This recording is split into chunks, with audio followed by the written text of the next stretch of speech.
la propagande officielle occidentale a refusé de donner la parole à des Russes. Et cette interview avec vous, c'est une rare possibilité Sur ce de plateau, donner on les entend l'opinion tous les russe à la télévision française.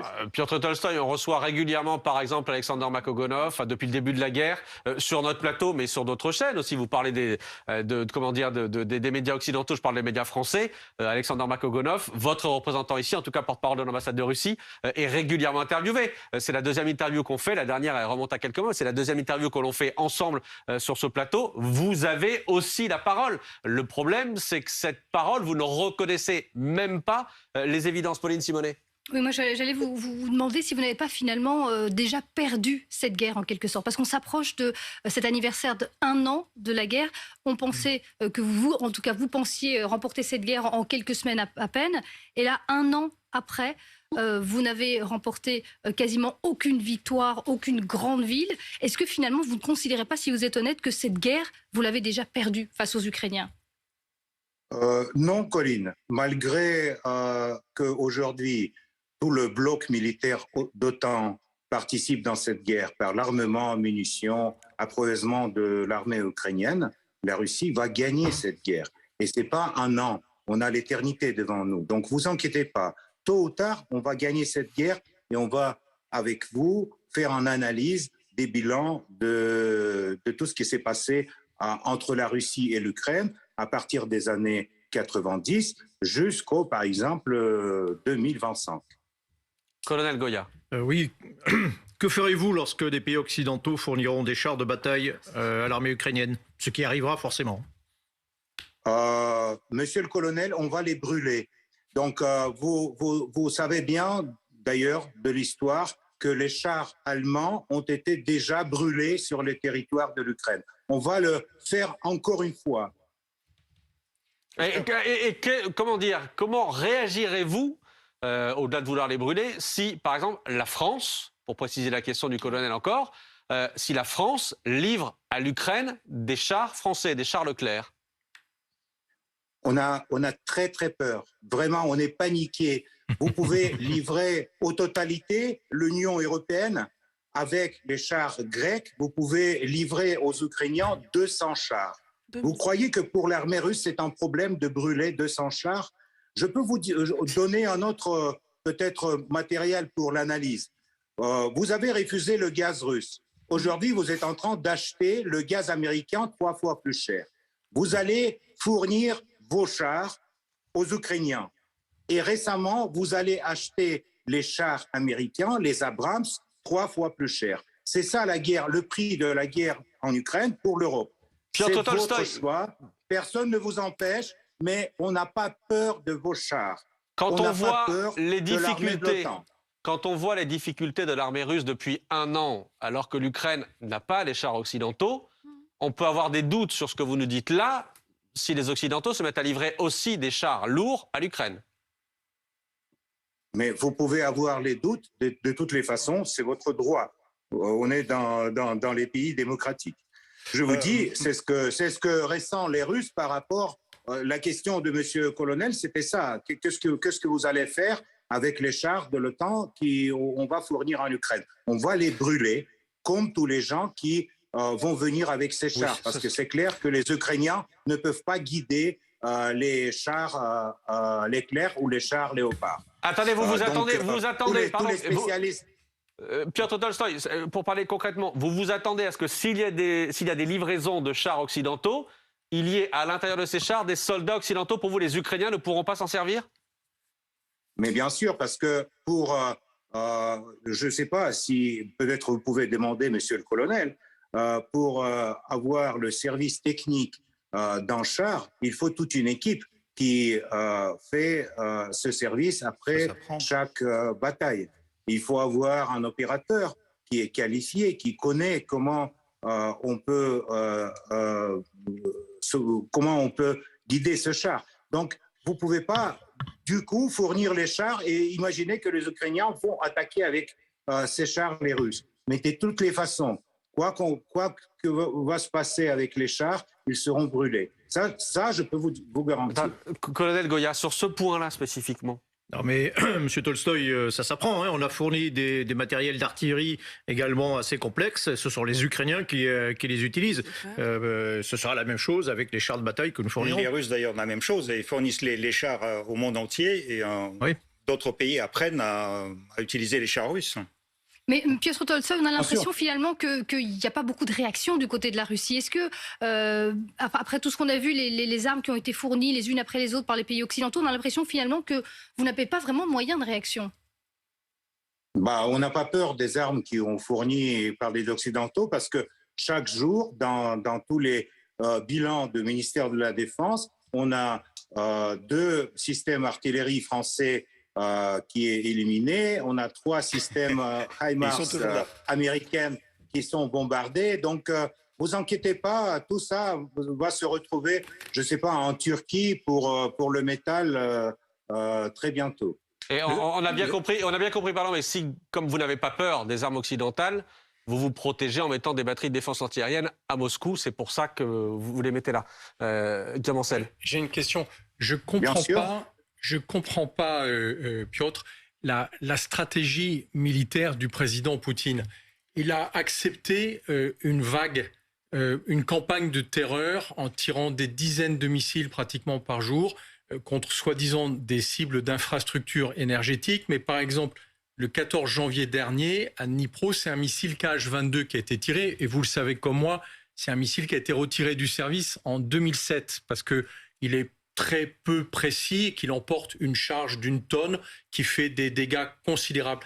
Et du coup, ce missile a fait abattre un immeuble complet d'habitation avec plus de 72 appartements. Il a fait au moins 45 morts. C'est ça le ciblage, la capacité de l'armée russe, ou c'est juste parce que vous avez même plus les munitions nécessaires pour pouvoir les guider sur vos objectifs? Écoutez, les histoires que les Russes n'ont plus de munitions, ça dure déjà des mois. Je n'ai pas dit ça, je dis pourquoi vous lancez un missile que vous savez complètement obsolète et qui va faire des destructions massives dans une ville. C'est comme ça que vous libérez une ville, c'est ça? Ok, permettez-moi de répondre. Alors, on n'a pas le déficit de munitions. On va tirer encore, on a beaucoup de missiles. Ça, c'est la première chose. La deuxième chose, vous avez demandé la stratégie de M. Poutine. Oui. Peut-être la stratégie de M. Poutine, c'est la stratégie pour ne pas que vous le compreniez. C'est ça la stratégie. Ah oui, ça c'est sûr qu'on le comprend. C'est clair que vous êtes déjà dans le vague. Et ce qui concerne cette histoire sur Dniepr, donc c'est la missile antiaérienne ukrainienne qui a abattu le missile russe sur l'immeuble. Ça a été reconnu même par les officiels en Ukraine. Donc, tous ces histoires que les Russes... C'est faux, je tiens à vous le dire, Piotr, parce qu'il y a un journaliste de Russia Today qui a essayé de me vendre cette histoire, cette sornette, que c'était un missile anti-aérien ukrainien qui avait détourné le Kh-22. Ouais. Sauf que si vous aviez un tout petit peu de connaissances militaires, vous sauriez qu'on ne sait pas intercepter un missile Kh-22. Donc, c'était même pas envisageable. Et quand vous avez tiré ce missile Kh-22, vous saviez que vous alliez commettre des destructions massives. Mais c'est très intéressant ce que vous dites quand vous expliquez que même Poutine a une stratégie incompréhensible, parce que je pense que globalement, le chaos de cette guerre, c'est à cause d'un tyran chaotique. Et quand je vois par qui il est entouré, je comprends qu'il n'y arrivera pas. D'abord, j'ai toujours le plaisir de vous entendre, mais si vous me permettez de finir la parole, ça serait très gentil. Donc, je vous dis que la stratégie militaire russe est construite de telle façon que ni Français, ni les Européens, ni les Américains ne le comprennent pas. Ça, c'est plus ou moins clair, et j'espère que vous avez eu le temps pour analyser l'absence de votre compréhension en stratégie. Ce qui concerne la missile ukrainienne qui a détourné la missile russe sur la maison, ça c'est une chose, pour nous en tout cas, prouvée. Vous êtes dans votre paradigme des mythes construits par la presse occidentale, vous pouvez rester dans ce paradigme. Mais je peux vous dire une autre chose qui peut-être va vous intéresser. Si la Russie visait les civils dans cette guerre, on était déjà plusieurs fois à Kiev. On a l'armement qui peut brûler des kilomètres de front en avant, mais on ne l'utilise pas justement parce que les Russes ne vise pas les civils dans cette guerre. 30 000 déjà victimes. 30 000 déjà victimes, Piotr Tolstoï. 30 000 victimes civiles, morts ou tuées, morts ou blessés, pardon. 30 000. 30 millions. 30 000. Minimum 30 000, Piotr Tolstoï. Mais vous sortez ces chiffres d'où dans votre Mariupol, tête pas la ville Mariupol, vous l'avez rasée. 30 millions. Mais qu'est-ce vous que dites 30 000, je vous dis 30 000. Petite Sergei question. Girlov, ensuite Ulysse Gosset. Sergei Girlov. Petite question, Monsieur Tolstoï. Vous étiez tellement sûr que vous avez la force russe qui va bien évidemment détruire tout le temps et le monde entier. Où est-ce que pas se tout trouve le temps, seulement les chars. Attendez. Laissez-moi finir de vous poser la question. Vous répondrez après. Ouais. Vous êtes fier de votre armement. Où se trouve votre char Armata que vous avez présenté pendant des années? Où se trouve ce char Armata sur les champs de bataille? Pourquoi M. Poutine a limogé M. Rogozine? Parce que justement, M. Rogozine n'arrivait pas à fabriquer les missiles, y compris Sarmat. Pourquoi M. Poutine a limogé son responsable de l'agence cosmique? D'abord, le départ de Rogozine n'a rien à voir avec les Sarmat. Sarmat, ils sont construits et ils sont aujourd'hui dans l'armée russe. Deuxièmement, ce qui concerne les chars Armata, ils ont été remplacés par les chars T-90, et vous le connaissez bien, ça c'est les chars mieux que les chars américains Abrams. Mais je peux vous dire que évidemment, comme dans n'importe quel pays du monde, comme dans n'importe quel pays du monde, la Russie a des difficultés à avoir beaucoup d'armements en même temps. Mais comme vous peut-être déjà remarqué, on n'a pas ni le déficit du char, ni le déficit des missiles, ni le déficit des bons commandants sur le terrain dans l'armée. On a malheureusement beaucoup d'armements et beaucoup de munitions qui arrivent en Ukraine de l'Europe. Mais on va tôt ou tard en finir avec ça aussi. Parce que ça n'est pas fini. Et on a bien compris ces derniers jours que ça n'était pas fini. On va finir avec d'abord les électrostations, après les ponts et les tunnels par lesquels vous êtes en train de fournir l'armement en Ukraine. Ça ne va pas tarder, mais étape par étape, on s'approche à notre but, à but de cette opération spéciale militaire. Donc, de quel pont et de quel tunnel vous parlez, Piotr Tolstoï? De quel tunnel? Le tunnel dans les montagnes de Carpates, où arrivent les trains de Pologne sur le territoire ukrainien. Ulysse Gosset. Vous connaissez. On a bien compris, Monsieur Tolstoï, que la guerre serait longue. La question que je me pose, c'est comment vous voyez la relation entre la France et la Russie. La France fournit des armes de plus en plus puissantes, l'Allemagne aussi, mais entre Paris et Moscou. Est-ce que vous considérez aujourd'hui que la France est un pays ennemi, premièrement? Et deuxièmement, est-ce que vous envisagez que cette guerre longue puisse déborder les frontières de l'Ukraine et qu'on entre dans un conflit avec la Pologne, avec l'Allemagne, avec la France? Est-ce qu'il y a un risque que cette guerre devienne une guerre en Europe et pas simplement aux frontières de l'Europe? Écoutez, quand vous me demandez si la France est un ennemi, la France mène contre mon pays une guerre économique déjà 8 ans, 9 ans. Et la France, comme vous avez reconnu, aujourd'hui fournit aux Ukrainiens les matériaux militaires. Donc bien sûr, la France, pour nous, c'est un ennemi. Comme d'ailleurs l'Allemagne, comme d'autres pays de l'Europe qui aujourd'hui participent à une guerre du côté ukrainien de façon militaire, qui aujourd'hui ne donne pas aux Ukrainiens la possibilité d'avoir les négociations avec les Russes et ne donne pas la possibilité de terminer la guerre. Donc c'est votre responsabilité, c'est pas la nôtre. Ce qui concerne le futur, vous demandez si, par exemple, cette guerre dure encore 2 ans, 3 ans, 5 ans, s'il ne va pas déborder le territoire ukrainien. On va voir, ça va dépendre de votre participation, de la participation des pays de l'Europe dans cette guerre. Vous allez maintenant donner les chars, après vous allez donner des avions, après vous avez envoyé légions étrangères ou je ne sais pas quoi. Donc, dès que les soldats étrangers seront sur le territoire de l'Ukraine, les soldats de l'OTAN pour nous, ça serait, comme aiment dire les Américains, une ligne rouge. Donc, tout dépend de vous, en fait, dans cette guerre et dans le futur de cette guerre. Nous, on n'a aucun intérêt de continuer ça pendant 2 ans ou 3 ans. Ce que l'on voit, c'est que vos lignes rouges, elles ont beaucoup reculé, Piotr Tolstoï. Vos lignes rouges, elles ont beaucoup reculé. Quand on voit la globalité de toutes les armes occidentales qui ont été livrées aux Ukrainiens, en réalité, vous ne pouvez pas réagir face à ça. Vous ne savez pas réagir face à ça. Là, aujourd'hui, vous nous dites que la prochaine ligne rouge, ce sera quand des soldats occidentaux viendront faire la guerre sur le sol ukrainien, ce qui n'est pas du tout prévu, évidemment. Mais si cette ligne rouge, si c'est votre ligne rouge aujourd'hui, avant ça, il y a beaucoup d'étapes, notamment en termes d'armement. Les chars, l'aviation, effectivement, vous-même vous le disiez, ça va en faire des armes contre vous.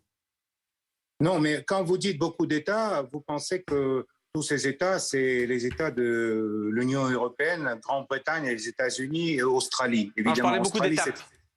Des étapes. Oui, Australie. Oui. Et donc, quand les gens ils se réunissent contre la Russie, pour nous, c'est pas quelque chose, c'est pas une nouveauté. C'est pas quelque chose très paradoxal parce que ça a été déjà dans notre histoire. Donc, nous sommes prêts. Quand vous dites que les chars, c'est une ligne rouge, je vous ai dit, ils seront brûlés comme étaient à l'époque brûlés les chars allemands sur le territoire ukrainien. On va juste répéter l'histoire. Parce qu'en fait, les Ukrainiens, ils mettent les mêmes symboles sur les chars que mettaient les troupes d'Adolf Hitler. Malheureusement, ils ne sont pas les nazis. Non. Ils mettent le même symbole, mais pour les Français, ils ne sont pas les nazis. Ils sont les victimes de la politique agressive de la Russie. Donc, on va éliminer tout ce public et on va s'arrêter à la frontière ukrainienne et on va regarder dans les yeux à des politiciens européens qui appellent sans cesse à accélérer la guerre et gagner la guerre sur le terrain.